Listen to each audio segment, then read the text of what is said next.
రక్ష పరమేశ్వరీ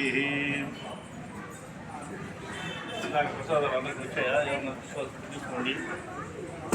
ఈ ఉభయకర్త ఎవరు కనుక్కోండి. ఉభయకర్త ఎవరు? ధైర్యరత్నాకరి ఇందూరాకర ఘోర పావనకరి కాశీపురాధీశ్వరి దీక్షాందేహి కృపావలంబనకరి మాతా అన్నపూర్ణేశ్వరి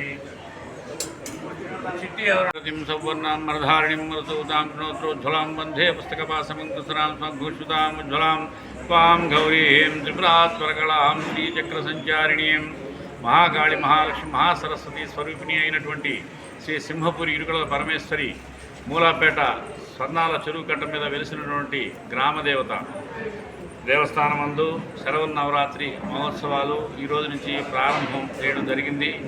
ఈరోజు ఉదయం అమ్మవారికి పంచామృత అభిషేకాలు సుగంధ ద్రవ్యాలతో అభిషేకాలు జరిగి చక్కగా పూలంగి సేవ అలంకరణ జరిగినాయి.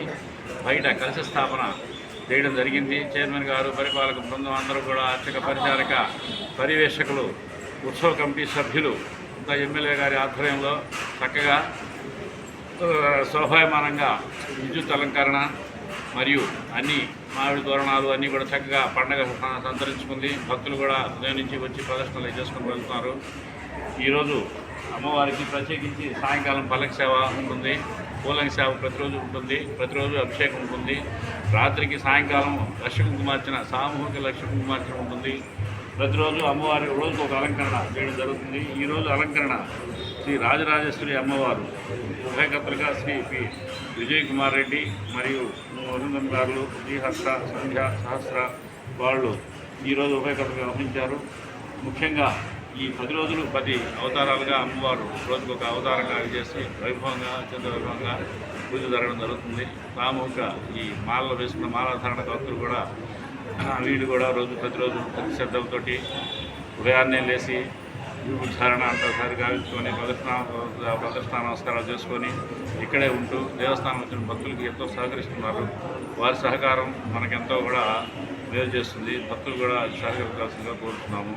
ఇకపోతే రోజు అందరూ కూడా ఆడవాళ్ళు వచ్చి ఈ సహస్రనామ పూజ కుంకుమ సామూహిక లక్ష్మీ కుంకుమార్చన పూజలో పాల్గొనవచ్చు. ఎటువంటి రుసుము లేదు. ఉభయకర్తలే దానికి డబ్బులు ఇవ్వడం జరుగుతుంది, స్పాన్సర్డ్. మీరు వచ్చి పూజలో కూర్చుంటే చాలు. మీకు అన్నీ కూడా నైవేద్యం సంబంధించి టంకాయ, అమ్మవారి ప్రతిమ ఫోటో మరియు పసుపు కుంకుమ, రవిక, గాజులు, నైవేద్యాలు మొదలు అన్నీ కూడా దేవస్థానం వారే ఆ ఉభయకర్తల ద్వారా మీకు ఇవ్వడం జరుగుతుంది. కాబట్టి చక్కగా ఈ పవిత్ర దినాలటువంటి పర్వదినాలలో యావత్ భారతదేశమే కాకుండా అఖండ ప్రపంచమే ఈ అమ్మవారి దసరా నవరాత్రులలో అత్యంత వైభవంగా జరుగుతుంటాయి. మీరు ఈ టీవీ ఛానల్లో చూసే ఉంటారు. కాబట్టి మన నెల్లూరు పట్టణం ఎంతో డెవలప్ అయిపోయి ఈరోజు కార్పొరేట్లో మున్సిపల్ కార్పొరేషన్ కూడా అయిపోయింది. మన మంత్రులు, అసాధ్యులు మన వాళ్ళందరూ కూడా మన రామనారెడ్డి గారు దేవాదాయ శాఖ మంత్రిగా రావడం మనకు గొప్ప విశేషం. మాలదారులు వేస్తున్నాం. ఈ మాల వేసిన కాడి నుంచి స్టార్ట్ చేసింది ముని అనే వ్యక్తి, బంగారంగడి ముని, మునికుమారు, సురేషు, కానా, వంశీ, మేము ఈ నలుగురు కలిసి చేస్తున్నాము. యూవీఎస్ కళ్యాణ మండపం బ్రహ్మంగారి గుడి కాడి నుంచి ఉదయం సోమవారం 14వ తేదీ 10 గంటలకి ఊరేగింపు స్టార్ట్ అవుతుంది. మేళతాళాలతో ఊరేగింపుగా కలిశాలు 100 మంది బయలుదేరుతారు. మధ్యాహ్నం 2 గంటలకు ఇక్కడ ఎరగాలమ్మ భిక్ష. దయచేసి ఈ ఎరగాలమ్మ ఊరేగింపుగా అందరూ పాల్గొవాల్సిందిగా కోరుకుంటున్నాను.